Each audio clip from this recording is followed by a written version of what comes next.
चलिए आज की क्लास स्टार्ट करते हैं। पिछली क्लास में हम फिक्स्ड एक्सिस रोटेशन पढ़ रहे थे और फिक्स्ड एक्सिस रोटेशन हमने पुली के लिए पढ़ा था, है ना, पुली सिस्टम। राइट, पुली वाले क्वेश्चन कैसे करते हैं तो आपने रिवाइज किए। चलिए तो ठीक है, फिर आज हम इस पढ़ेंगे angular momentum of the point. जैसे हम लीनियर मोमेंटम पढ़ते थे, याद है? लीनियर मोमेंटम क्या होता था? Linear momentum mass into velocity.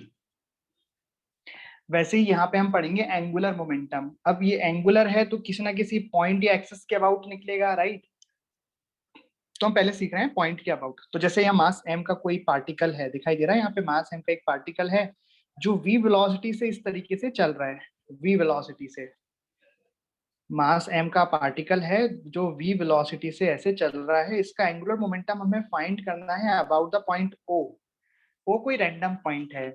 इस पॉइंट के अबाउट हमें एक मास जो v वेलोसिटी से चल रहा है उसका एंगुलर मोमेंटम लिखना है। तो एंगुलर मोमेंटम का फॉर्मूला होता है r vector cross p vector. जैसे टॉर्क क्या होता था, याद है? r vector cross f vector. बस यहाँ f की जगह क्या आ गया? p आ गया है। ओके, तो एंगुलर मोमेंटम आप कैसे निकालोगे? r vector cross p vector. तो सेम टू सेम टॉर्क की तरह यहाँ पे तीन फॉर्मूले होंगे। जैसे टॉर्क निकालने के तीन फॉर्मूले थे ना, एक तो हम निकालते थे r vector cross f vector करके, फिर हम निकालते थे r इंटू एफ परपेंडिकुलर, फिर r परपेंडिकुलर इंटू एफ, इस तरीके से। और r वेक्टर क्या होता था? जिस पॉइंट के अबाउट हमें एंगुलर मोमेंटम फाइंड करना है वहां से अभी पार्टिकल जहां पे है, इस लाइन को मिलाने वाला ये जो वेक्टर है OP vector, this is the are vector. ठीक है, तो angular momentum out of point का फॉर्मूला क्या हो गया? R vector cross P vector. Are vector की जगह आर वेक्टर आ गया, पी वेक्टर की जगह मैंने क्या लिख दिया? M into V vector. ये पी वेक्टर क्या है? कि पी वेक्टर है लीनियर मोमेंटम। ये क्या है? रेखीय संवेग।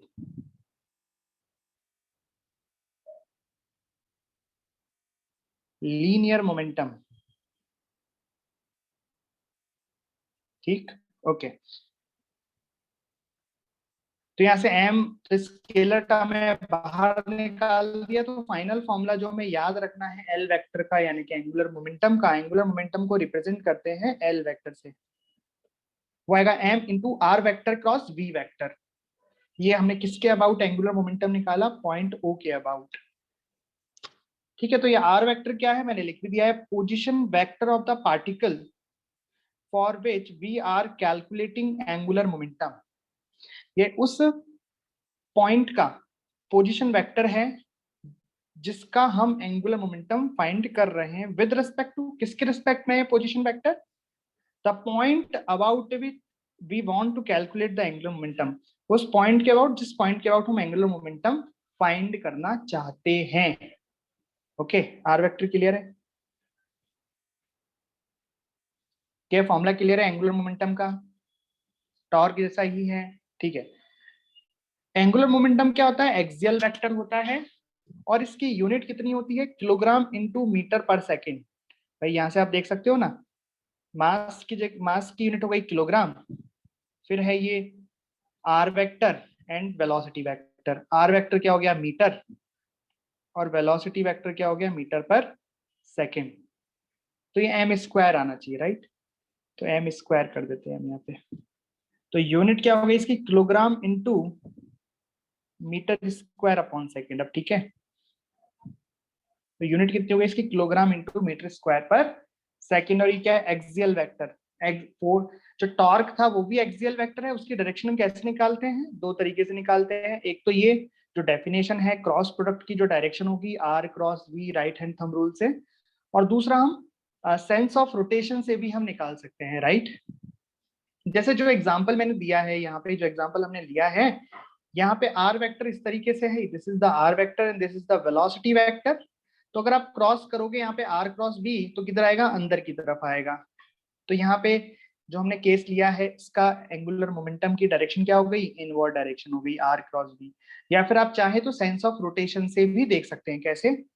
याद है आपको वहां पे कैसे सिखाया था कि जिसके अबाउट आपको निकालना है वहां पे ऐसे हिंज करके एक रॉड मानो, फिर ये वेलोसिटी ऐसे, तो रॉड कैसे घूमेगी? ऐसे घूमेगी। तो सेंस ऑफ रोटेशन इसका कैसे आ गया? Clockwise.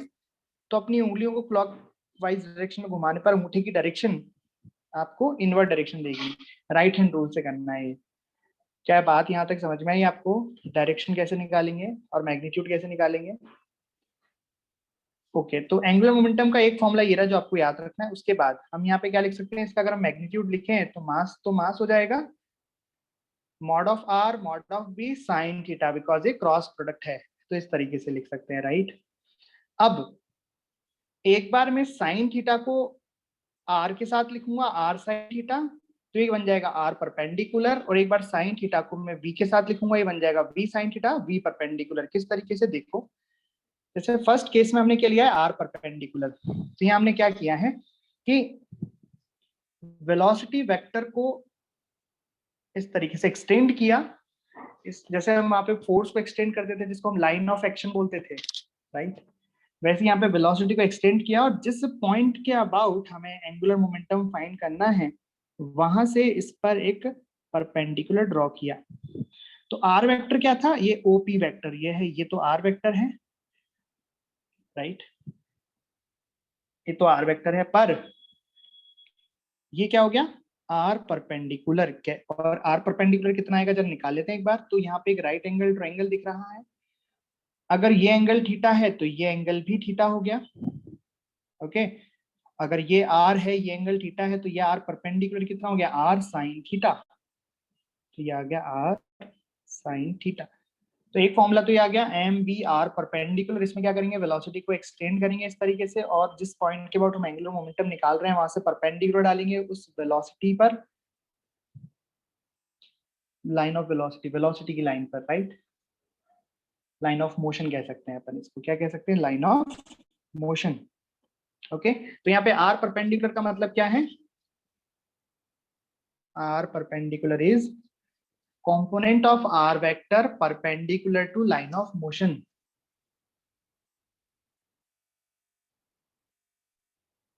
Component of r vector perpendicular to line of motion. Okay, तो एक फॉर्मूला ये क्लियर हो गया। जब जरूरत पड़ेगी तो इसको लगाएंगे हम। आपने टॉर्क में देखा ही है, कभी हमें किस फॉर्मूले की जरूरत पड़ती है, कभी किसकी जरूरत पड़ती है, मतलब जो सिंपल पड़ता है उसका हम यूज करते हैं। यहाँ पे मैंने साइन थीटा को किसके साथ ले लिया, वी के साथ। मतलब ये क्या हो गया, वी परपेंडिकुलर। वी परपेंडिकुलर का मतलब हो गया वेलोसिटी का component perpendicular to the are vector. जैसे यहाँ पे मैं देख सकता हूँ कि यहाँ पे इस तरीके से ये आर वेक्टर हुआ, ये तो हो गया आर वेक्टर। यहाँ पे हमने वेलोसिटी के कंपोनेंट किए, तो जो कंपोनेंट इस आर के परपेंडिकुलर है दैट इज दिस, और अलोंग वाला ये रहा। हमें कौन सा कंपोनेंट चाहिए होता है, जो परपेंडिकुलर है। तो अगर ये एंगल थीटा है तो ये एंगल भी थीटा हो गया, तो ये कंपोनेंट आ गया v perpendicular is equal to v sin theta, okay. तो यहाँ पे v परपेंडिकुलर का मतलब क्या हो गया, component of velocity perpendicular to r। तो ऐसे लिख दो direct, perpendicular component of velocity vector.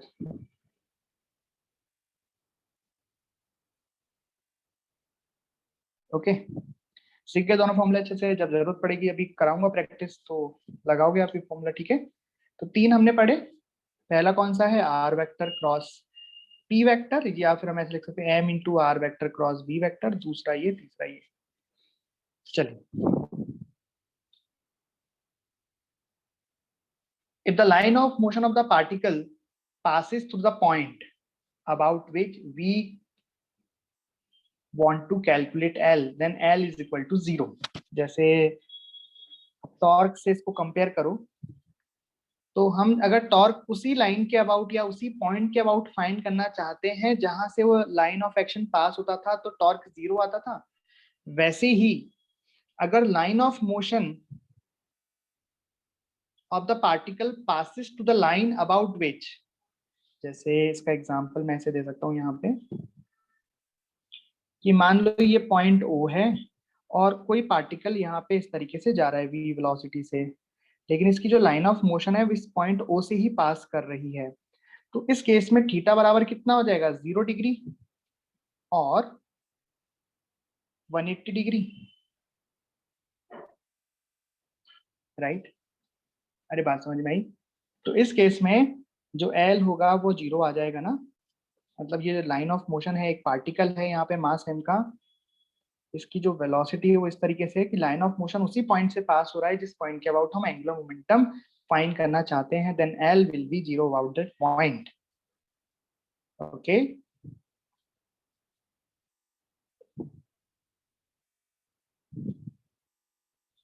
चलिए, तो अब हमने जो सीखा है उनका यूज करके आप ये क्वेश्चन करो। Find angular momentum of the particle about the origin when it moves from, जब ये पार्टिकल ए से बी जाए तब, ये बी से सी आए तब, और सी से ए आए तब, इसका एंगुलर मोमेंटम क्या होगा। पार्टिकल का मास m मानना है, वेलोसिटी v माननी है।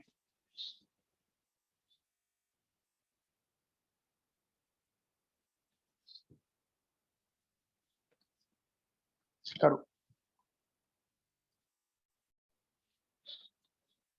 तो ये a से b को एक्सटेंड करेंगे तो ये ओरिजिन से पास हो रहा है, ठीक है। तो हमें एंगुलर मोमेंटम फाइंड करना है पार्टिकल का अबाउट द ओरिजिन। इस ओरिजिन के अबाउट जब पार्टिकल पहले a से b पे जा रहा है तो ऑब्वियस है यहाँ पे एंगुलर मोमेंटम 0 हो जाएगा, बिकॉज जो लाइन ऑफ मोशन है पार्टिकल की वो o से ही पास हो रही है।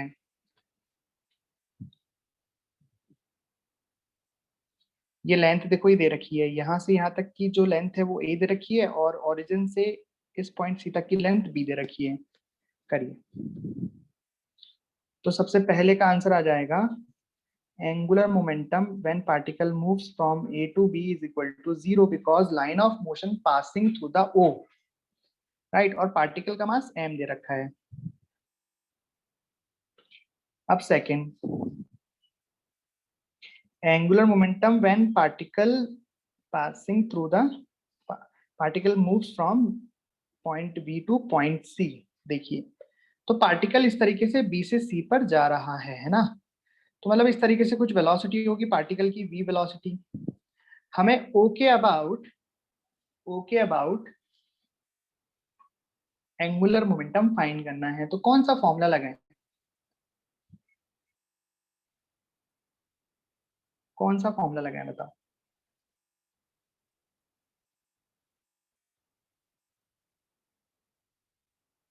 सिंपल है ना। जैसे अगर हम यहाँ पे ये करें v परपेंडिकुलर, तो एंगल वगैरह में कुछ पता नहीं है, और r वेक्टर आप क्या मानोगे, ऐसे लोगे तो r वेक्टर कुछ ऐसा आएगा, सॉरी, यहाँ से पार्टिकल अगर यहाँ माने हम, तो r वेक्टर ऐसा है, उसके परपेंडिकुलर वेलोसिटी निकालोगे। जब पार्टिकल ऐसे चेंज अलग अलग जगह पे जाएगा तो ये r वेक्टर भी बदलेगा, उसका कंपोनेंट भी बदलेगा, राइट। तो यहाँ पे हम कौन सा फॉर्मूला लगा सकते हैं, यहाँ पे हम लगाएंगे थर्ड वाला फॉर्मूला, थर्ड नहीं सॉरी सेकंड है ना, r परपेंडिकुलर वाला, yes second formula. So second फॉर्मूले में क्या है, एम वी आर परपेंडिकुलर, मतलब आपको इसमें क्या करना होता है कि लाइन ऑफ मोशन आपको देखनी होती है, फिर जिस पॉइंट के अबाउट आप एंगुलर मोमेंटम फाइंड करना चाहते हो वहां से इस पर परपेंडिकुलर डिस्टेंस डालनी है, दैट इज बी, राइट। चलिए, तो ये हो जाएगा m into v, r perpendicular जो कि हो जाएगा v, b sorry b, r perpendicular कितना हो जाएगा बी। तो मैंने लिखा है एम वी आर परपेंडिकुलर, तो ये आंसर आ गया, समझ में आया। तो आप देखोगे कि जो मैग्नीट्यूड है एंगुलर मोमेंटम का वो तो कांस्टेंट आ गया, क्योंकि मास कांस्टेंट है, वेलोसिटी कांस्टेंट है, एंड ये लेंथ तो कांस्टेंट है। लेकिन अगर हम दूसरे यानी थर्ड फॉर्मूले से अगर इसको देखते, कौन सा, m v perpendicular to r, तो देखने पे ऐसा लग रहा था कि ये वेरिएबल हो सकता है। जैसे जब पार्टिकल यहाँ है यहाँ है यहाँ है तो आर वेक्टर चेंज हो रहा है, तो इसकी जो परपेंडिकुलर वेलोसिटी वो भी चेंज होगी, लेकिन इन दोनों का मल्टीप्लाई कुछ इस तरीके से आएगा कि फाइनल रिजल्ट तो सेम आएगा। भाई अगर रिजल्ट इससे कांस्टेंट आ रहा है तो उससे भी कांस्टेंट आएगा, लेकिन उससे हमें थोड़ा सा ज्यादा मेहनत करनी पड़ेगी।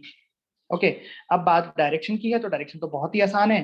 पार्टिकल मान लो यहाँ है, वेलोसिटी v से चल रहा है, ओ के अबाउट आपको निकालना है, तो दो तरीके हैं आपके पास, आर क्रॉस भी कर दो, या फिर जिसके अबाउट जिस पॉइंट के अबाउट, जैसे ओ के अबाउट यहाँ पे आपको एंगुलर मोमेंटम फाइंड करना है तो आप ऐसे एक रॉड अज्यूम करो, वेलोसिटी ऐसे है इसकी, तो इसका मतलब रॉड कैसे घूम रही है, क्लॉकवाइज सेंस में घूम रही है, तो डायरेक्शन क्या हो गई इसकी, इनवर्ड डायरेक्शन हो गई। समझ में आया? या फिर आप चाहें तो आर क्रॉस बी से देख सकते हैं। आर वेक्टर तो क्या हो गया, ये हो गया आर वेक्टर, ये हो गया v vector. R cross b आप करोगे, राइट हैंड को आर से बी की तरफ घुमाओगे तो अंगूठा किधर आएगा, अंदर आएगा, तो inward direction. Okay, now question number 3, angular momentum when particle moves from C to A. तो यहाँ भी मेरे को, जैसे पार्टिकल यहाँ पे क्या जा रहा है, सी से ए इस तरफ जा रहा है, तो यहाँ भी हम वही करते हैं, लाइन ऑफ मोशन और परपेंडिकुलर डिस्टेंस डालेंगे, ए आ जाएगा, ठीक आ जाएगा एम वी ए, और डायरेक्शन क्या हो जाएगी, तो यहाँ पे देखो पार्टिकल ये रहा, ये हम आर वेक्टर डालेंगे, तो ये तो रॉड की तरह एज्यूम करेंगे, वेलोसिटी इस बार इस तरीके है, वेलोसिटी इस तरफ है ना, तो रॉड कैसे घूमेगी, इस तरीके से घूमेगी। सेंस ऑफ रोटेशन कैसा आया, एंटी क्लॉकवाइज, तो आउटवर्ड डायरेक्शन। चाहो तो r vector cross b vector से देख लो, तो यहाँ पे आर वेक्टर कैसा हो जाएगा, ये रहा आर वेक्टर, ये है वी वेक्टर, तो आर क्रॉस वी करोगे तो आउटवर्ड डायरेक्शन।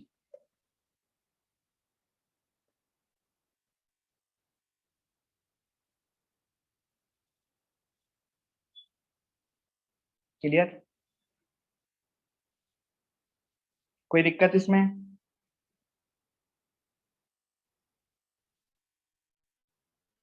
चलिए ये वाला क्वेश्चन करो। Find angular momentum of the particle about the point of projection at time t equal to 0। मतलब एक पार्टिकल को हमने यहां से प्रोजेक्ट किया है, ऑरिजिन से, मान लो हमने उस जगह को ऑरिजिन मान लिया, मास m का पार्टिकल है और इस तरीके से हमने प्रोजेक्ट किया है u वेलोसिटी से हॉरिजॉन्टल से एंगल थीटा पर। तो आपको t बराबर 0 पर पॉइंट ऑफ प्रोजेक्शन, इसको o बोल देते हैं, पॉइंट ऑफ प्रोजेक्शन को हम o बोल देते हैं, o के अबाउट एंगुलर मोमेंटम फाइंड करना है। फिर बताना है when it is at maximum height, जब ये पार्टिकल मैक्सिमम हाइट पे पहुंच जाए तब इस ओरिजिन के अबाउट इसका एंगुलर मोमेंटम क्या होगा, और just before the hitting the ground, जब ये पार्टिकल यहाँ पहुंच जाए तब इसका ओ के अबाउट एंगुलर मोमेंटम क्या होगा। करिए। तो फर्स्ट का आंसर तो आप मुझे वानी दे सकते हो, बता, टी बराबर 0 पर, टी बराबर 0 पर तो आंसर क्या आ जाएगा, L vector should be 0, because जब पार्टिकल ही यहीं पे है, इसी के आउट निकालना है, तो यहाँ तो आर भी 0 हो गया, तो आर 0 हो गया तो मोमेंटम भी 0 हो गया, एंगुलर मोमेंटम भी 0 हो गया, राइट। चलिए दूसरा question, when it is at the maximum height, जब ये पार्टिकल मैक्सिमम हाइट पे होगा तब कुछ इस तरीके से होगा, यहाँ पे होगा, राइट, ये मैक्सिमम हाइट है, इसकी वेलोसिटी यहाँ पे होती है u cos theta horizontal direction में, वर्टिकल डायरेक्शन में वेलोसिटी 0 हो जाती है, ये हम जानते हैं। तो हमें o के अबाउट ये जो पॉइंट o है, इसके अबाउट इसका एंगुलर मोमेंटम फाइंड करना है। तो r क्रॉस v करेंगे तो यहाँ पे कोऑर्डिनेट हमें नहीं पता है, ज्यादा टाइम लग जाएगा। दूसरा क्या है, एम वी आर परपेंडिकुलर, ये ठीक है, क्योंकि अगर हम लाइन ऑफ मोशन देखेंगे इसकी ये आएगी, और परपेंडिकुलर डिस्टेंस डालेंगे आर परपेंडिकुलर, जो कि किसके बराबर हो जाएगा, मैक्सिमम हाइट के बराबर हो जाएगा, राइट। और तीसरा क्या होता है वैसे, आर इंटू वी परपेंडिकुलर, तो आर तो ये रहा, अब वेलोसिटी का कॉम्पोनेंट करो, ये वाला एंगल फाइंड करो, ये भी अलग है। तो मैं सेकेंड क्वेश्चन करूंगा, तो मैं फॉर्मूला यूज करूंगा, L vector about O equal to m v r perpendicular, mass m है, वेलोसिटी कितनी है u cos theta, and r perpendicular कितना हो गया, h maximum, right. h maximum का फॉर्मूला पता है आपको प्रोजेक्टाइल के लिए, u square sine square theta upon 2g। तो इनिशियल वेलोसिटी तो ये लिख दिया m u cos theta into h max, ये हो जाएगा u square sine square theta upon 2g। ये h मैक्स का फॉर्मूला होता है किसके लिए, ये वाली डिस्टेंस। तो यहाँ पे हमने आर वेक्टर क्या लिया, पहले हमने वेलोसिटी को एक्सटेंड किया यहाँ से, परपेंडिकुलर डाला, दिस इज ओके। ये हो गया सेकंड क्वेश्चन, आ गया आंसर, किस और डायरेक्शन को बता दो, तो यहाँ पे आप देखोगे तो ये पार्टिकल है, ये पॉइंट है, यहाँ से इस तरीके से हमने रॉड जैसा बनाया, यहाँ पे पार्टिकल की डायरेक्शन ऐसे है, तो रॉड का सेंस ऑफ रोटेशन कैसे आ जाएगा? देखो वेलोसिटी ऐसे है तो ऐसे घूमेगी, क्लॉकवाइज सेंस ऑफ रोटेशन आएगा तो जो एंगुलर मोमेंटम होगा वो क्या आ जाएगा? इनवर्ड डायरेक्शन में आ जाएगा। ओके, चलिए अब क्वेश्चन नंबर थर्ड, इसी में तीसरा पार्ट जो है इसका, थर्ड पार्ट में क्या है कि आपको एंगुलर मोमेंटम बताना है जब ये just before the hitting the ground, ground को हिट कर रही होगी उससे जस्ट पहले, मतलब पार्टिकल अब कहाँ पहुंच चुका है? पार्टिकल अब यहाँ पहुंच चुका है और जस्ट हिट करने वाला है, मतलब इसकी वेलोसिटी इस तरीके से u होगी। और इनिशियली अगर एंगल हॉरिजॉन्टल से थीटा है तो फाइनली जब हिट करने वाला होगा ये, तब भी इसका हॉरिजॉन्टल से एंगल कितना आएगा? थीटा आएगा। ऐसा होता है सिमेट्रिक से, कह सकते हैं। अब यहाँ पे हम कौन सा फॉर्मूला लगाएं, क्या करें? तो हमें निकालना है एल वेक्टर अबाउट ओ। तो मैं यहाँ पे एम लिखूंगा। अब देखो यहाँ पे अगर मैं यहाँ पे लाइन ऑफ मोशन देखूंगा तो इस तरह से जाएगी, उसमें परपेंडिकुलर डालूंगा तो ये तो हद हो जाएगी, right? R vector cross v vector कर नहीं सकते, कर सकते मतलब यहाँ पे कोऑर्डिनेट लिखो तो थोड़ा मामला गंभीर है। तो यहाँ पे हम यूज करेंगे m into r into v perpendicular, right? मतलब यहाँ पे वेलोसिटी के कंपोनेंट करेंगे हम। तो कितना हो जाएगा बताओ? तो यहाँ पे आर कितना हो जाएगा बेसिकली, तो ओ से इस लाइन को मिलाएंगे हम तो ये आ जाएगा आर वेक्टर, जो कि रेंज के बराबर हो जाएगा। और यहाँ पे हम वेलोसिटी के कंपोनेंट करेंगे तो वेलोसिटी का कंपोनेंट परपेंडिकुलर वाला कंपोनेंट ये हो जाएगा, पैरेलल हो जाएगा। तो हमें तो केवल परपेंडिकुलर कंपोनेंट से मतलब है, ये हो जाएगा u sin थीटा। तो आपका फाइनल आंसर आ जाएगा m into range into u sin theta. अब रेंज का फॉर्मूला आप इसमें पुट कर दोगे, रेंज होता है u square sign 2 theta upon g into u into sine theta. Direction देख लेते हैं। तो ओ के अबाउट निकालना है, यहाँ से इस तरीके से रॉड अज्यूम की, ये वेलोसिटी आई तो रॉड इस तरीके से सेंस ऑफ रोटेशन क्या आ जाएगा? क्लॉकवाइज, क्लॉकवाइज मतलब इनवर्ड डायरेक्शन। समझ गए?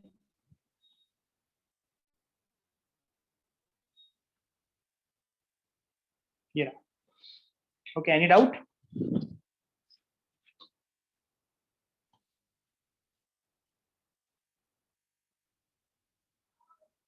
ओके, चलिए ये हमने क्या सीखा? Angular momentum about a point, किसी पॉइंट के अबाउट एंगुलर मोमेंटम। अब हम सीखेंगे angular momentum of A rotating body about a fixed axis. जैसे ये एक फिक्स्ड एक्सिस, सॉरी एक ये फिक्स्ड एक्सिस है, इसके अबाउट ये बॉडी रोटेट कर रही है, कोई रिजिड बॉडी है, ये ओमेगा से इसके अबाउट रोटेट कर रही है, तो इस पूरी बॉडी का net angular momentum about the fixed axis क्या होगा? तो कैसे करेंगे? तो हम इस जो रिजिड बॉडी है इतनी बड़ी, इसको हम बहुत सारे यानी अनंत छोटे छोटे मास से मिलके बना हुआ मान सकते हैं, राइट? जैसा हमने काइनेटिक एनर्जी का डेरिवेशन किया था पुराने लेक्चर्स में, वैसे ही हम इसका भी डेरिवेशन करेंगे। यहाँ इस बॉडी को हम बहुत सारे छोटे छोटे मास से मिलके बना मान सकते हैं, जैसे m1 r1 डिस्टेंस पर, m2 r2 डिस्टेंस पर, m3 r3 डिस्टेंस पर। और ये सभी पार्टिकल ओमेगा से घूम रहे हैं, तो इनकी सबकी वेलोसिटी कितनी आ जाएगी? वेलोसिटी v बराबर हम लिखेंगे ओमेगा इंटू आर से। तो जो r1 डिस्टेंस पे इसकी वेलोसिटी आ जाएगी ओमेगा r1, इसकी वेलोसिटी आ जाएगी ओमेगा r2, इसकी वेलोसिटी आ जाएगी ओमेगा r3, इस तरीके से। अब ये छोटे छोटे पार्टिकल्स हैं, इनका इस एक्सिस से, एक्सिस पर एक पॉइंट ले लेंगे, यहाँ से इसका एंगुलर मोमेंटम कैसे लिखेंगे? अभी जो हमने लिखा mvr, राइट, mvr। अब यहाँ पे इस पॉइंट से ये r वेक्टर हो जाएगा, इसके परपेंडिकुलर वेलोसिटी हो जाएगी ओमेगा r1। तो देखो वही किया है मैंने। तो L1 कितना हो जाएगा? m1 v1 r1, मतलब r1 तो क्या है यहाँ से यहाँ तक की वेलोसिटी, और v1 क्या है? इस पार्टिकल की वेलोसिटी, सॉरी r1 क्या है? पार्टिकल की एक्सिस से डिस्टेंस, ये तो है r1, और v1 क्या है? इस पार्टिकल की वेलोसिटी। वैसे ही r2 क्या हो गया? ये, और इसकी वेलोसिटी हो गई v2, और ये वेलोसिटी परपेंडिकुलर है ना। तो बस m1v1r1 plus m2v2r2 plus m3v3r3 ऐसा up to till so on, जितने भी पार्टिकल्स है सभी के लिए। अब हम वेलोसिटी को क्या लिख सकते हैं, v1 को क्या लिख सकते हैं, ओमेगा r1। तो r1 से मल्टीप्लाई होके कितना बन जाएगा, m1 r1 का square into omega, m2 r2 का square into omega, m3 r3 का square into omega up to till so on. यहाँ पे हमने ओमेगा को कांस्टेंट निकाल, ओमेगा को कॉमन निकाल के बाहर पटक दिया, तो अंदर क्या बचा है, m1 r1 का स्क्वायर प्लस m2 r2 का स्क्वायर। ये तो देखी देखी टर्म है, क्या है ये तो मोमेंट ऑफ इनर्शिया बन गया ना एक्सिस के अबाउट। इस बॉडी का इस एक्सिस के अबाउट मोमेंट ऑफ इनर्शिया भी तो यही आएगा। इसमें जितने भी पार्टिकल्स हैं सभी का m1 r1 square plus m2 r2 square plus m3 r3 square. तो ये फाइनल आपका फॉर्मूला बन गया, जो आपको याद रखना है कि जो नेट एंगुलर मोमेंटम होगा एक रिजिड बॉडी का about a fixed axis, that is I axis, मतलब moment of inertia about that axis, जिस एक्सिस के अबाउट आपको, जिस एक्सिस के अबाउट बॉडी हिंज्ड है, राइट, जिसके बाद आपको एंगुलर मोमेंटम फाइंड करना है, उस एक्सिस का moment of inertia into omega, जिस एंगुलर वेलोसिटी से वो ऑब्जेक्ट घूम रहा है। तो ये हम क्या देखते हैं कि जो एंगुलर मोमेंटम की डायरेक्शन होगी, अब ओमेगा कैसा वेक्टर है, एक्सियल वेक्टर है, तो जो ओमेगा वेक्टर की डायरेक्शन होगी वही नेट एंगुलर मोमेंटम की भी डायरेक्शन होगी। मतलब मैं कह सकता हूं कि एंगुलर मोमेंटम और एंगुलर वेलोसिटी पैरेलल होंगे, राइट। बताओ क्या डेरिवेशन समझ में आया, और क्या फाइनल फॉर्मूला आप याद रखोगे, ये आपको याद रखना है।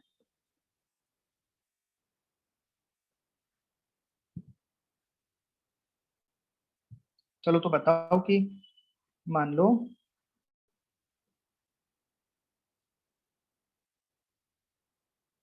ऐसा एक सेंटर है, सेंटर ये ऑब्जेक्ट है मास m का, ये रेडियस r पर इस तरीके से घूम रहा है ओमेगा से।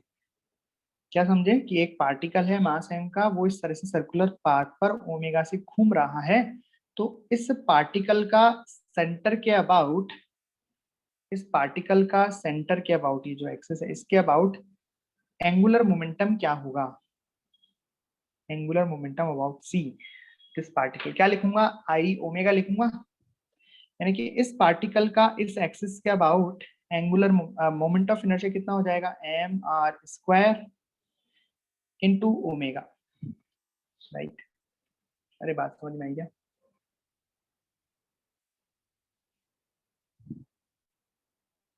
तो ये आ गया इसका angular momentum of the particle about this axis. अच्छा, इसको एक तरीके से और लिख सकते थे, क्योंकि यहाँ पे आपको दिख रहा है कि ये एक रिजिड बॉडी बहुत बड़ी बॉडी नहीं है, केवल एक छोटा सा पॉइंट मास है। तो हम यहाँ पे एक फॉर्मूला और यूज ले सकते हैं, कौन सा, जो हमने पॉइंट के अबाउट पढ़ा था, कि अगर मान लो ये वेलोसिटी है v कितना हो जाएगा, ओमेगा इंटू आर, सी के अबाउट हमें एंगुलर मोमेंटम फाइंड करना है, तो हम क्या लिख सकते हैं, एम वी आर, राइट। ये आर वेक्टर हो जाएगा, वेलोसिटी इसके परपेंडिकुलर, इसलिए एम वी आर, वी को क्या लिख सकता हूँ, ओमेगा इंटू आर, तो सेम आंसर आया, एम आर स्क्वायर ओमेगा। तो क्यों आया ऐसा सेम आंसर, बिकॉज यही तो डेरिवेशन है, हमने जब डेराइव किया इतनी बड़ी ऑब्जेक्ट के लिए, तो छोटे छोटे पॉइंट मास मान के तो डेराइव किया, उन सभी को जोड़ा तो ये आ गया। तो यहाँ पे जब एक ही पॉइंट मास था तो हमने इसको दोनों तरीके से निकाला, तो आंसर सेम आया, आएगा ही, आना भी चाहिए था, राइट। बताओ कोई डाउट, यहाँ पे भी आपको इंपॉर्टेंट है मोमेंट ऑफ इनर्शिया निकाल लो। तो इसलिए मोमेंट ऑफ इनर्शिया आपको अच्छे से निकालना आना चाहिए, वो डायरेक्ट भी एग्जाम में पूछा जाता है, उसके अलावा जब क्वेश्चंस करते हैं तो उसका यूज तो होता ही है।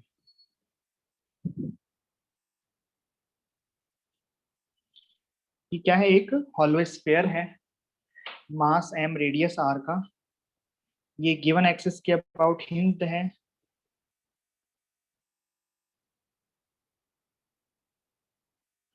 ये गिवन एक्सिस के अबाउट हिंज्ड है, इस तरीके से हॉलो स्फीयर मास m रेडियस r का। तो इसका इस एक्सिस के अबाउट, तो L अबाउट AOR, AOR मतलब ये axis of rotation, moment of inertia find करना है। चलिए तो कैसे करेंगे, यहाँ पे हमें दिख रही है कि ये तो हॉलो स्फीयर एक बहुत बड़ा ऑब्जेक्ट है, पॉइंट मास थोड़े है, तो पॉइंट मास नहीं है, फिक्स एक्सिस के अबाउट रोटेशन हो रहा है, तो हम यहाँ पे कौन सा फॉर्मूला यूज करेंगे, I omega, I about axis into omega. तो आई ऑटो एक्सिस कैसे निकालेंगे? तो हमें तो सेंटर ऑफ मास के अबाउट पता है इसका आंसर, सेंटर ऑफ मास के अबाउट इसका मोमेंट ऑफ इनर्शिया कितना होता है। तो हम यहाँ पे फॉर्मूला लगाएंगे, I is equal to I C O M plus M are square.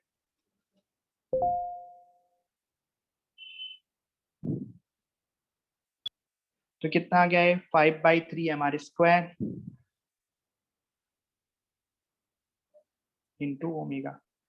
ठीक है, तो जो डायरेक्शन यहाँ पे ओमेगा की है वही डायरेक्शन एंगुलर मोमेंटम की होगी। और ओमेगा की डायरेक्शन क्या है, ओमेगा इस तरीके से घुमा रहा है इसको, मतलब ये पूरा सिस्टम इस तरीके से घूम रहा है। तो यहाँ पे ओमेगा की डायरेक्शन क्या है, ऊपर, तो वही डायरेक्शन एंगुलर मोमेंटम की भी होगी, ऊपर डायरेक्शन। समझ गए भाई? एंगुलर वेलोसिटी भी तो एक एक्सियल वेक्टर है ना, तो उसकी डायरेक्शन भी हम उंगलियों को घुमा के देते हैं। ओके, हम पढ़ते हैं relation between kinetic energy and the angular momentum for the fixed axis. तो काइनेटिक एनर्जी का फॉर्मूला क्या होता है फिक्स्ड एक्सिस के out, kinetic energy is equal to half I omega square, और एंगुलर मोमेंटम का फॉर्मूला क्या है, आई ओमेगा। राइट, तो दोनों के बीच में अगर रिलेशन निकालना है हमें, तो हम क्या करें, आई की जगह उसको पुट कर दें, तो क्या निकल जाएगा रिलेशन,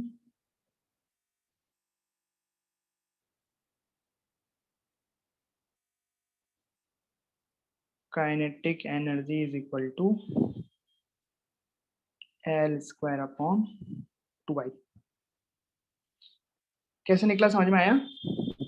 देखो, एक तरीका तो ये है कि हम जानते हैं कि लीनियर एंड ट्रांसलेशन मोशन में रिलेशन होता है, kinetic energy is equal to p square upon 2m। यहाँ पे काइनेटिक एनर्जी किसकी है, हाफ एम बी स्क्वायर वाली। ठीक है, तो वैसे ही यहाँ पे भी हो गया, पी की जगह एल स्क्वायर आ गया, मास की जगह आई आ गया। बाकी आपको कैसे लाना है अगर, तो क्या कर सकते हो आप इसमें ऊपर नीचे आई का मल्टीप्लाई कर दो, तो क्या बन जाएगा,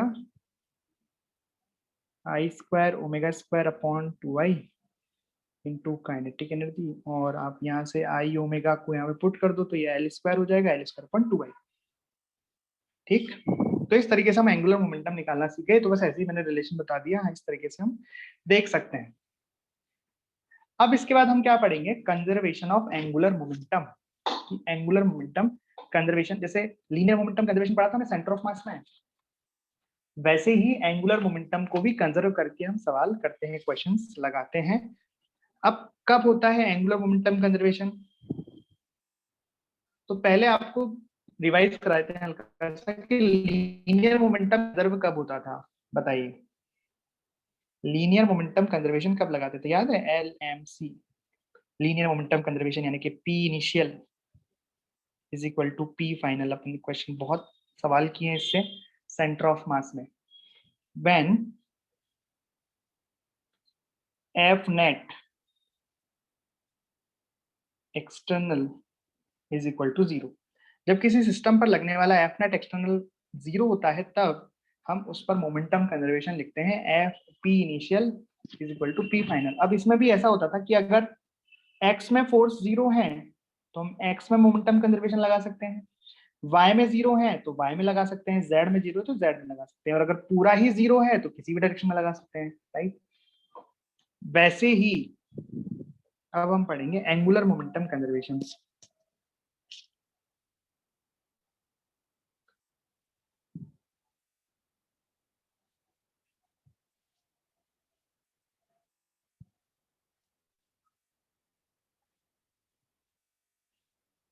कंजर्वेशन ऑफ एंगुलर मोमेंटम मतलब L initial is equal to L final.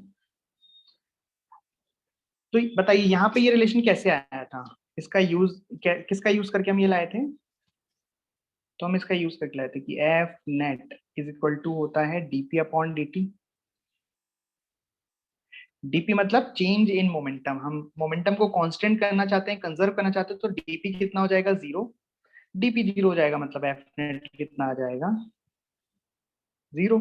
DP क्या है? Change in momentum. वैसे ही यहाँ पे हम जानते हैं कि टॉर्क नेट एक्सटर्नल क्या होता है? D L vector upon D t, the rate of change in angular momentum with respect to time is torque. अगर हम यहाँ पे टॉर्क सॉरी एंगुलर मोमेंटम को कंजर्व करना चाहते हैं, मतलब initial angular momentum equal to final angular momentum, तो यहाँ पे हम क्या लिखेंगे? Torque net is equal to 0। Okay, तो ये जो एंगुलर मोमेंटम कंजर्वेशन मैं आपको सिखा रहा हूँ कैसे लगाना है, क्या करना है, ये हम किसके लिए पढ़ रहे हैं? फिक्स्ड एक्सिस रोटेशन के लिए, right?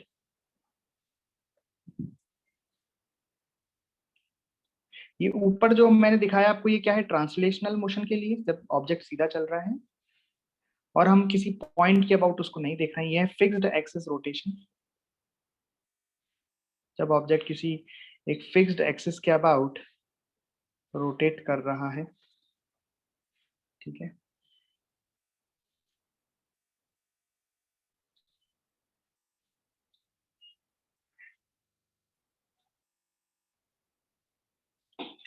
So linear angular momentum is equal to final angular momentum when torque net external is equal to 0। इसको आप ऐसे भी समझ सकते हो, जैसे जैसे हम जानते हैं कि L वेक्टर बराबर क्या था? आई ओमेगा। यही था फिक्स्ड एक्सिस रोटेशन में, हमने L वेक्टर एंगुलर मोमेंटम क्या निकालना सीखा? आई ओमेगा। समझाने का एक और तरीका मैं बता रहा हूँ, बाकी आप समझ चुके हो। इसको अगर हम डिफरेंशिएट करते हैं, D L upon D T, I constant है, ये मैं लिख दूंगा D omega upon D T. तो यहाँ से क्या आ गया? D L upon D T is equal to, ये आ गया आई अल्फा, और यहाँ से आ गया D L upon D T is equal to torque. यही मैंने यहाँ लिखा, डायरेक्ट लिख दिया, वो देख लो आप, यहाँ से आ गया। मतलब मैं ऐसे कह सकता हूँ कि जो एंगुलर मोमेंटम है वो किस पर डिपेंड कर रहा है? Angular momentum of the body can be changed only due to external torque. जैसे जो मोमेंटम होता था वो केवल किसकी वजह से चेंज होता था? एक्सटर्नल फोर्स की वजह से। या उल्टा भी कह सकते हैं कि the change in momentum with respect to time is force, right? यानी कि मोमेंटम चेंज केवल कौन कर सकता है? External force. वैसे ही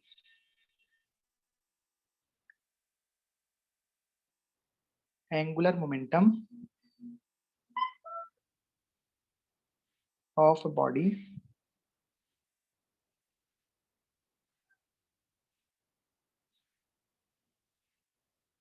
can be changed only due to external torque।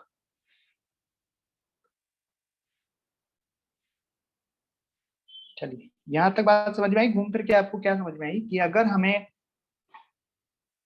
Angular momentum को कंजर्व करना है तो टॉर्क को 0 होना पड़ेगा। चलो मेरे को बताओ कि यहाँ पे जो मोमेंटम, लीनियर मोमेंटम था, उसको कौन चेंज कर सकते थे? केवल जो एक्सटर्नल फोर्सेस लग रहे हैं वही चेंज कर सकते थे। अगर वो 0 हो जाए तो मोमेंटम कंजर्व हो जाता था, ठीक है? मतलब यहाँ मैं लिख सकता हूँ कि internal forces can not change momentum, right? ऐसा होता ही था, इंटरनल फोर्सेस लगते थे, उस केस में भी हम मोमेंटम कंजर्वेशन लगाते थे, राइट? लीनियर की बात कर रहा हूँ। मतलब अगर इंटरनल फोर्सेस लग रहे हैं तो मोमेंटम तो चेंज नहीं होगा, बट क्या काइनेटिक एनर्जी चेंज हो सकती है? अगर इंटरनल फोर्सेस लग रहे हैं तो क्या वो काइनेटिक एनर्जी को चेंज कर सकते हैं? हाँ बिल्कुल, यस कर सकते हैं। ऐसे क्वेश्चन भी किए जैसे बम का फूटना और बहुत सारी चीजें हैं। वैसे ही यहाँ पे भी आप लिख सकते हो कि internal torque can not change angular momentum but they can change kinetic energy of the system, right? तो इंटरनल फोर्सेस के कारण जो टॉर्क आएंगे, मतलब इंटरनल जो टॉर्क आएंगे ऐसे बोल दो, वो काइनेटिक एनर्जी को चेंज कर सकते हैं बट एंगुलर मोमेंटम को चेंज नहीं कर सकते हैं। ओके, तो फाइनल कंक्लूजन हमने क्या निकाला यहाँ से कि अगर हमें एंगुलर मोमेंटम कंजर्व करना है तो टॉर्क नेट एक्सटर्नल टॉर्क 0 होना चाहिए। लेकिन यहाँ पे सारी चीजें किसी ना किसी के अबाउट होती है, किसी ना किसी एक्सिस के अबाउट होती है। जैसे हम यहाँ पे एंगुलर मोमेंटम कंजर्व कर रहे हैं तो किस एक्सिस के अबाउट कर रहे हैं? टॉर्क एक्सटर्नल 0 होना चाहिए, तो किस एक्सिस के अबाउट होना चाहिए? तो ये सेम एक्सिस के अबाउट होना चाहिए। मतलब जिस एक्सिस के अबाउट टॉर्क 0 होगा, हम उसी एक्सिस के अबाउट एंगुलर मोमेंटम को कंजर्व कर सकते हैं। तो उसको हम लिख देते हैं यहाँ पे कि if net external torque on a system is zero about a point or axis, then angular momentum of the system will remain conserved about that axis. Okay, about that point or axis. तो जिस axis के about net external torque zero होगा, उस axis के about हम angular momentum conserve कर सकते हैं उस सिस्टम का। उस एक्सिस के अबाउट, उस पॉइंट के अबाउट उस सिस्टम पे कोई भी एंगुलर मोमेंटम चेंज नहीं होगा। ओके, करिए।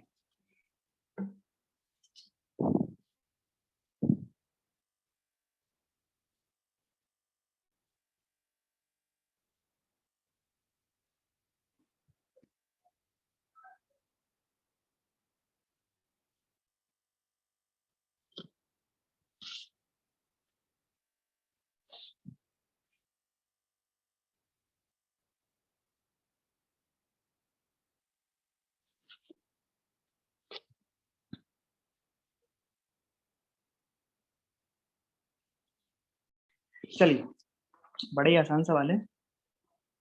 तो उसमें क्या है कि एक इस तरीके का, ऐसे मान लो कि ये इनिशियल है, इनिशियली एक डिस्क है जो ओमेगा से, मास है रेडियस आर की डिस्क है जो ओमेगा से इस तरीके से घूम रही है। फिर हमने क्या किया, और एक जो मास है एम, जो इसकी बात की जा रही है, एक स्मॉल पार्टिकल मास एम है, वो इस तरीके से बाहर ऐसे पड़ा हुआ है, ये मास है। हमने क्या किया, इसको धीरे से यहाँ पे इसकी पेरीफेरी पर रख दिया, बड़े आराम से, कोई जर्क नहीं आया, कुछ भी नहीं आया। ठीक है, इसका मतलब अब नया सिस्टम कैसा बन गया, कुछ इस तरीके का बन गया। अब ये मास एम भी यहाँ पे रखा है और इस पे इस तरह से अटैच हो गया, चिपक चुका है, मास एम यहाँ पे आ चुका है। इसकी नई जो ओमेगा है, अब ऑब्वियस ओमेगा तो चेंज हो गई होगी या नहीं होगी, जो भी है वो हमको पूछा है कि अब इसकी जो एंगुलर वेलोसिटी है ओमेगा फाइनल, बताओ वो क्या होगी। तो कैसे करें, तो हम इसको देख रहे हैं इस क्वेश्चन को कि भाई हमने धीरे से मास को यहाँ पे रखा और ये चिपक गया, तो इस पर कोई एक्सटर्नल टॉर्क तो आया नहीं, इस एक्सिस के अबाउट इस पर कोई एक्सटर्नल टॉर्क तो है नहीं, यहाँ पे नॉर्मल लगा रहा होगा या एमजी लगा रहा होगा, आपस में एक दूसरे पे इसका टॉर्क खत्म हो गया होगा, तो कोई एक्सटर्नल टॉर्क इस पे नहीं है। इस एक्सिस के अबाउट हम इस पे एंगुलर मोमेंटम को कंजर्व कर सकते हैं, तो हम लिखेंगे L initial is equal to L final. Initial angular momentum कितना हो जाएगा, तो ये जो मास, छोटा सा पार्टिकल है मास m का, ये तो कुछ चल ही नहीं रहा है, वो तो पड़ा हुआ है पहले, उसका एंगुलर मोमेंटम हो जाएगा 0। और ये डिस्क है जो मास m की, वो इस तरीके से ओमेगा से घूम रही है, तो इसका एंगुलर मोमेंटम हो जाएगा I ओमेगा। डिस्क का सेंटर के अबाउट मोमेंट ऑफ इनर्शिया होता है mr²/2 इंटू ओमेगा बराबर। अब फाइनली क्या हुआ कि ये डिस्क से ये मास चिपक चुका है, वो इसका हिस्सा बन चुका है, अब ये पूरा सिस्टम एक साथ ओमेगा से घूम रहा है।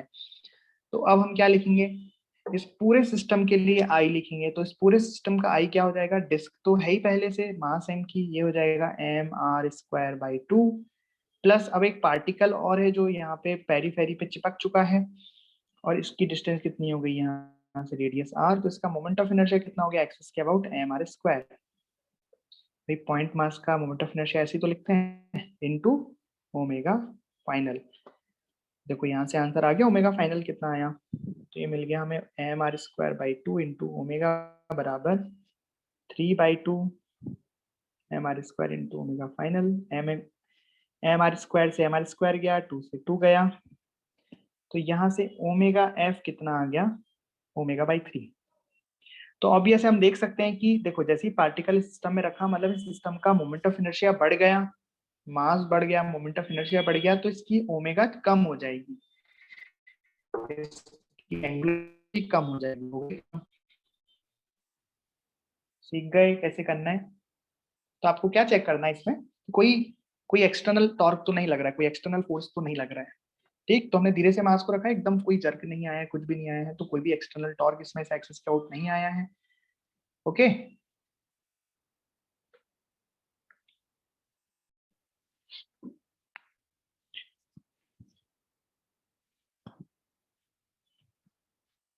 तो एक रिंग है वो यहाँ पे L/4 है, अब इसको ओमेगा नॉट वेलोसिटी दे दी हमने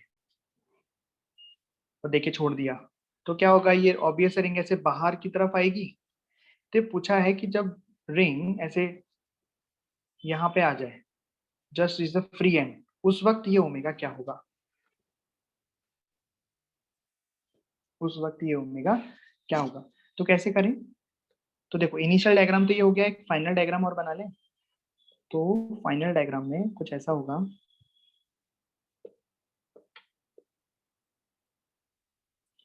ये जो रिंग है, ये रिंग ऐसे फिसलते हुए दिख रहा है, फिसलते हुए कहाँ आ जाएगी, यहाँ एकदम एंड पर आ जाएगी, राइट।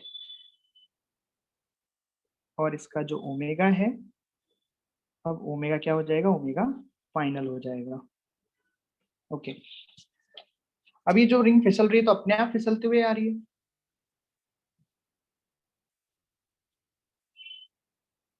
है ना, मतलब इनिशियल से फाइनल तक, इनिशियल से फाइनल तक कोई भी टॉर्क अबाउट दिस एक्सिस नहीं लगा है, तो इस एक्सिस के अबाउट हम एंगुलर मोमेंटम कंजर्व कर सकते हैं, एल इनिशियल बराबर एल फाइनल। एल इनिशियल आप क्या लिखोगे, तो यहाँ पे एक पूरा सिस्टम है, ये रॉड का और रिंग का, ये पूरा सिस्टम ओमेगा नॉट से ऐसे घूमने लगा है। तो इस एक्सिस के अबाउट रॉड का मोमेंट ऑफ इनर्शिया कितना हो जाएगा, m l square by 3, plus इस रिंग का इस एक्सिस के अबाउट, इस रिंग का इस एक्सिस के अबाउट मोमेंट ऑफ इनर्शिया कितना हो जाएगा बताओ। अच्छा, रिंग का मास m है, और रिंग की जो रेडियस है वो नेग्लिजिबल है ना, पार्टिकल जैसा ही ट्रीट करेंगे उसे। तो इसकी डिस्टेंस कितनी है यहाँ से, l/4, तो क्या लिखेंगे यहाँ पे, m l/4 का स्क्वायर, इस तरीके से, और इनटू ओमेगा नॉट। ये क्या हो गया, इनिशियल एंगुलर मोमेंटम। ये बात समझ में आई, मोमेंट ऑफ इनर्शिया लिखना समझ में आया। रिंग की कोई रेडियस वेडियस तो नहीं है, रॉड ही बहुत पतली होती है, तो इस रिंग को हम पार्टिकल की तरह ट्रीट करेंगे और इसका मोमेंट ऑफ इनर्शिया हो जाएगा ये। अब फाइनली जब रिंग यहाँ पहुंच, तब रॉड का मोमेंट ऑफ इनर्शिया तो वही रहेगा एम एल स्क्वायर बाई 3, पर रिंग का मोमेंट ऑफ इनर्शिया बढ़ जाएगा। रिंग यहाँ पहुंच गई है तो इसकी डिस्टेंस दूर हो गई, तो इसका मोमेंट ऑफ इनर्शिया बढ़ गई, कितना हो गया अब एम एल स्क्वायर। तो जो ओमेगा है वो ऑब्वियस से कम हो जाएगा, और कितना आएगा, इतना आएगा। यहाँ से हम ओमेगा फाइनल सॉल्व कर सकते हैं, समझे।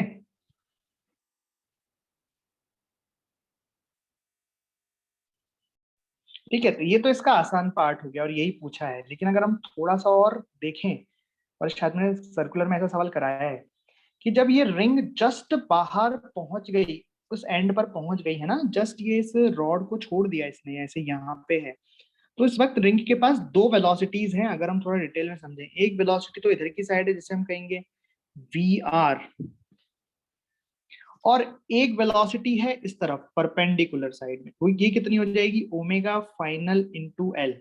समझ में आई भाई, जब तक,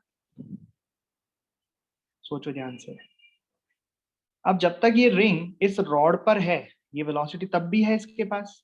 देखो, जब रिंग यहाँ पे होगी तो ये ओमेगा की वजह से ऐसी, और रेडियल की वजह से कुछ होगी, ये रेडियल वेलोसिटी धीरे धीरे बढ़ती जा रही है, और लेंथ एल बढ़ती जा रही है, तो हो सकता है ये भी बढ़ती जाए। वैसे ओमेगा फाइनल फाइनली घट जाएगा। लेकिन अगर आपसे कोई पूछे कि रिंग की काइनेटिक एनर्जी, आप क्या लिखोगे, kinetic energy of the ring.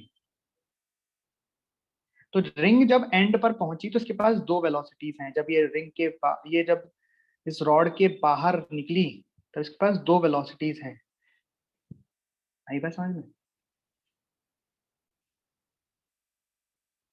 तो अगर रिंग की काइनेटिक एनर्जी आपसे पूछी जाए, मान लो ऐसी पूछ ली जाए, तो रिंग की काइनेटिक एनर्जी आप क्या लिखोगे, kinetic energy of the ring, तो हाफ एम, एक तो ये हो जाएगा वी आर स्क्वायर, जो मैं अभी हमें नहीं पता है, उसको कैसे निकालेंगे उसकी बात बाद में करेंगे, पर इसकी काइनेटिक एनर्जी आप कैसे लिखोगे, देखो, plus half m omega final into l का स्क्वायर। समझ में आई बात। हाँ, बेसिकली दोनों रिजल्टेंट, दोनों 90 डिग्री है ना, तो यहाँ पे हम इसका रिजल्टेंट ही लिख रहे हैं। मतलब अगर मैंने क्या अंदर मल्टीप्लाई कर दिया हाफ और एम का, चलो ऐसे कर लो, इसको हटा दें, इसको यहाँ लिख दें, half m v square resultant का, तो अंडर रूट आएगा, अंडर रूट का स्क्वायर होगा, तो यही आ जाएगा फाइनली। रिजल्टेंट ही लिखा है मैंने, half m v square. Velocity पर कौन कौन सी रहेगी, दिस प्लस दिस का रिजल्टेंट वेलोसिटी, ऐसे लिखेंगे रिंग की वेलोसिटी। ओके, अब सवाल उठता है कि अच्छा हमने देखो ओमेगा फाइनल तो निकाल लिया, ओमेगा फाइनल पता है, एल पता है, मास पता है, लेकिन अगर रिंग की काइनेटिक एनर्जी निकालनी है नेट, तो ये वी आर भी निकालना पड़ेगा। तो ये वी आर कितना होगा, मतलब रिंग जब यहाँ पे स्टार्ट हुई थी उस वक्त तो इस डायरेक्शन में इसके पास कोई वेलोसिटी नहीं थी, लेकिन यहाँ पहुंचते पहुंचते इसके पास कुछ वेलोसिटी आ चुकी है। तो हम क्या कर सकते हैं इसमें, हम इसमें काइनेटिक एनर्जी कंजर्वेशन लगा सकते हैं, राइट भाई। पोटेंशियल तो चेंज हुआ ही नहीं है, सेम लाइन पे हो रहा है सब कुछ, हाइट सेम है, तो एनर्जी कंजर्वेशन हम लगा सकते हैं। यार समझ रहे हो, मतलब kinetic energy initial is equal to kinetic energy final. यहाँ पे एनर्जी कंजर्व होगी because no work is done by any internal और एक्सटर्नल फोर्स, किसी के भी द्वारा यहाँ पे वर्क डन नहीं किया गया है, तो एनर्जी कंजर्वेशन हम लगा सकते हैं। काइनेटिक एनर्जी इनिशियल क्या लिखोगे बताओ, हाफ आई ओमेगा स्क्वायर,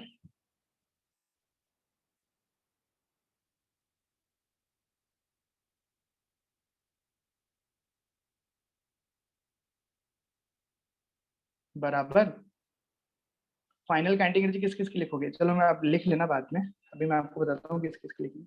यहाँ पे काइनेटिक एनर्जी किसकी आ जाएगी, रॉड की, प्लस रिंग तो उसके साथ अटैच्ड ही है, अभी उसके पास तो कोई अलग से कुछ है नहीं वेलोसिटी वगैरह, और बाद में kinetic energy of the rod जो फाइनल उसकी ओमेगा हो चुकी है, plus kinetic energy of the ring.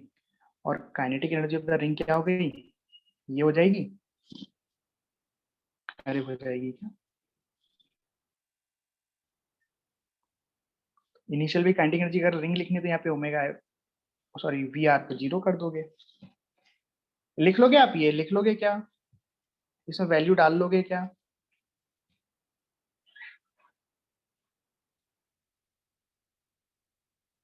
है ना, वैल्यूज डाल लोगे ना। ओके भाई, स्टार्टिंग में तो दोनों साथ साथ हैं, दोनों की एक साथ कंबाइंड काइनेटिक एनर्जी लिख दो, पर फाइनली इसके पास एक रेडियल डायरेक्शन में वेलोसिटी और आ गई, तो इसकी काइनेटिक एनर्जी अलग लिख दी और रॉड की काइनेटिक एनर्जी अलग लिख दी, हाफ आई ओमेगा स्क्वायर। यहाँ पे आई जब लिखोगे तो रॉड का और रिंग का साथ में लिख लेना। चलो आगे, तो इसमें कॉलिजन वाला सवाल करते हैं। याद है आपको जब हमने लीनियर मोमेंटम कंजर्वेशन किया था, तो वहां पे कॉलिजन वाले क्वेश्चन किए थे, तो कॉलिजन वाले क्वेश्चन लीनियर मोमेंटम कंजर्वेशन से होते थे वहां पे, क्योंकि वहां पे कोई हिंज नहीं होता था, कोई फिक्स्ड एक्सिस रोटेशन नहीं होता था, कोई चीज घूम नहीं रही थी।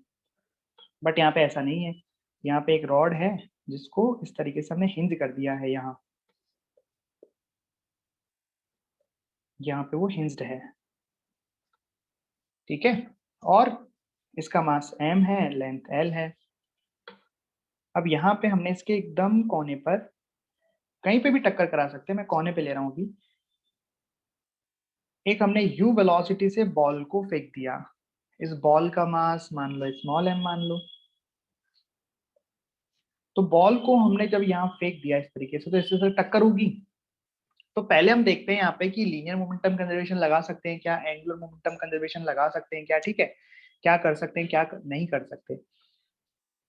अच्छा, साथ में एक केस और ले लेते हैं हम, जो हमने सेंटर ऑफ मास में पढ़ते थे, कि यहाँ पे हमने अगर एक रस्सी ले ली और रस्सी से इस तरीके से कोई बॉल टांग दी, देखो आप समझ रहे हो यहाँ पे अंतर है, यहाँ पे रॉड है और रॉड पे इस तरीके से बॉल टकरा रही है, और यहाँ पे रस्सी है, रस्सी से कोई बॉब टंगा हुआ है, और यहाँ पे कोई बॉल यू वेलोसिटी से टकरा रही है, ये बॉब है एम मास का। तो यहाँ पे भी टक्कर होने के बाद क्या होगा, बॉब इस तरीके से जाएगा और ऐसे ऐसे मोशन होगा, यहाँ पे भी रॉड इस तरह से जाएगी और ऐसे ऐसे मोशन होगा। तो अब दोनों सिचुएशन को हम समझते हैं कि क्या अंतर है दोनों में। तो सबसे पहले देखते हैं कि क्या हम लीनियर मोमेंटम कंजर्वेशन लगा सकते हैं क्या, लीनियर मोमेंटम कंजर्वेशन इस सिस्टम में लगा सकते हैं क्या, इस सिस्टम में लगा सकते हैं क्या, इस तरीके से देखते हैं, ठीक है। तो सबसे पहले हम कौन सी चर्चा करें, इस पे चर्चा कर लेते हैं कि देखो एफबीडी बनाना पड़ेगा हमें, जब टक्कर होगी तो टक्कर पर फोर्सेस कहाँ कहाँ कैसे कैसे लगेंगे। तो सोचो जब ये बॉल यहाँ पे टक्कर मारेगी इस रॉड को, तो रॉड पे इधर की साइड एक फोर्स लगेगा, कॉलिजन वाला फोर्स, लाइन ऑफ इम्पैक्ट की डायरेक्शन में, ये लाइन ऑफ इम्पैक्ट हो जाएगी।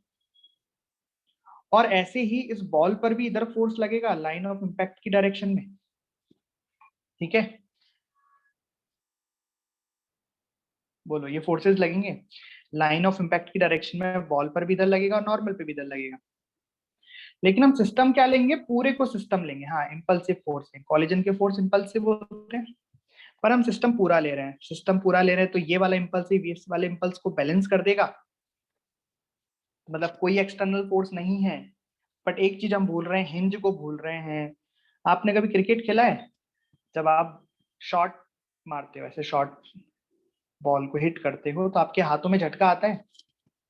या किसी भी डंडे से एक डंडा लेना और दीवार में मारना जोर से, तो हाथों में झटका आता है, आता है ना। मतलब हिंज पर भी तो लगता है एक फोर्स, यहाँ पे हिंज फोर्स, हिंज पे भी तो एक फोर्स लगेगा। यानी कि जब मैं इस रॉड को और इस बॉल को मैं सिस्टम ले लूंगा, तो ये जो एन है ये तो इंटरनल होंगे, खत्म हो जाएंगे, लेकिन ये आर तो रहेगा ना इस पर। मतलब एक एक्सटर्नल फोर्स लग रहा है सिस्टम पर, तो क्या हम लीनियर मोमेंटम कंजर्वेशन लगा सकते हैं इस केस में? नहीं लगा सकते, बिकॉज अगर हम इनको सिस्टम भी ले लेते हैं, रॉड को और बॉल को, तब भी ये आर बचेगा एक्सटर्नल फोर्स, राइट।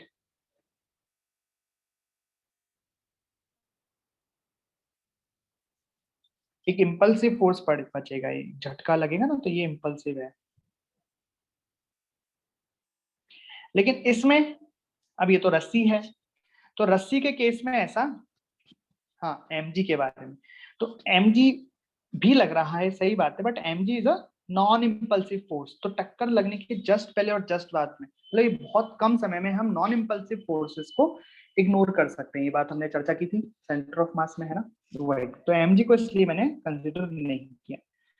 और वैसे भी mg तो यहाँ पे वर्टिकल डायरेक्शन में लग रहा है, तो हम यहाँ पे हॉरिजॉन्टल डायरेक्शन में भी, लीनियर मोमेंटम कंजर्वेशन नहीं लगा सकते, क्योंकि जो इम्पल्स है इसका कोई ना कोई कंपोनेंट हॉरिजॉन्टल भी आएगा, ओके। लेकिन जब रस्सी है, तो रस्सी में भी सेम ऐसा होगा, टक्कर होगी तो यहाँ पे एक कॉलिजन का फोर्स आएगा, इस पर एक कॉलिजन का फोर्स आएगा इम्पल्सिव, लेकिन यहाँ पे हिंज पर कोई फोर्स नहीं आएगा। तो यहाँ पे हम लीनियर मोमेंटम कंजर्वेशन कर सकते हैं। अब बात आती है एंगुलर मोमेंटम कंजर्वेशन की। तो एंगुलर मोमेंटम, देखो लीनियर मोमेंटम कंजर्वेशन में एफ नेट जीरो होना चाहिए और यहाँ पे टॉर्क जीरो होना चाहिए। तो सुनना ध्यान से। अब बात करते हैं एंगुलर मोमेंटम कंजर्वेशन की। तो एफबीडी तो ऐसे ही बनेगा, हमने सिस्टम यही ले लिए, बॉल एंड रॉड। अब अगर मैं इस हिंज के अबाउट ही टॉर्क लिखूं, सोचना ध्यान से, मैंने सिस्टम दोनों ले लिए, सिस्टम में दोनों है, रॉड है और बॉल भी है, तो इनका ये एन का तो आपस में एक दूसरे को बैलेंस करके ही निपटा देंगे। बट अगर मैं हिंज के अबाउट टॉर्क लिखूंगा, तो इस हिंज फोर्स का टॉर्क तो जीरो हो जाएगा ना, जो परेशान कर रहा था। मतलब net torque on the system क्या हो जाएगा, जीरो। तो मैं हिंज के अबाउट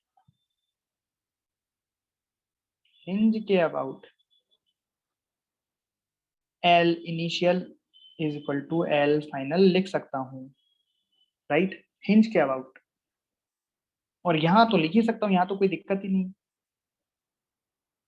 भाई। यहाँ तो इसके अबाउट लिखूं तो वैसे जीरो, और किसी के अबाउट भी लिख सकता हूँ, क्योंकि वहां पे तो कोई फोर्स लग ही नहीं रहा है ना इस केस में। समझ में आया आपको? तो मैं, अब देखो ये तो हम कर चुके हैं ऑलरेडी, सेंटर ऑफ मास में इसके एग्जांपल तो काफी कर चुके हैं। हमारा सारा फोकस है इस पे, रॉड में जब बॉल टकरा रही है। ओके, तो इसको हम कल डिस्कस करेंगे, इसके सवाल कल करेंगे। बट आपको ये समझ में आ गया?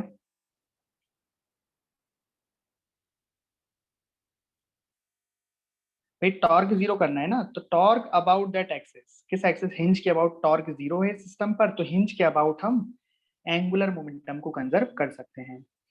हाँ, चलिए तो फिर आज हम यहीं पे रखते हैं, कल यही वाला एग्जांपल करेंगे। इसमें टकराने के बाद बॉल की वेलोसिटी क्या होगी, रॉड का एंगुलर वेलोसिटी क्या होगी, ई की इक्वेशन कैसे लिखेंगे, है ना, ये सब हम करेंगे कल।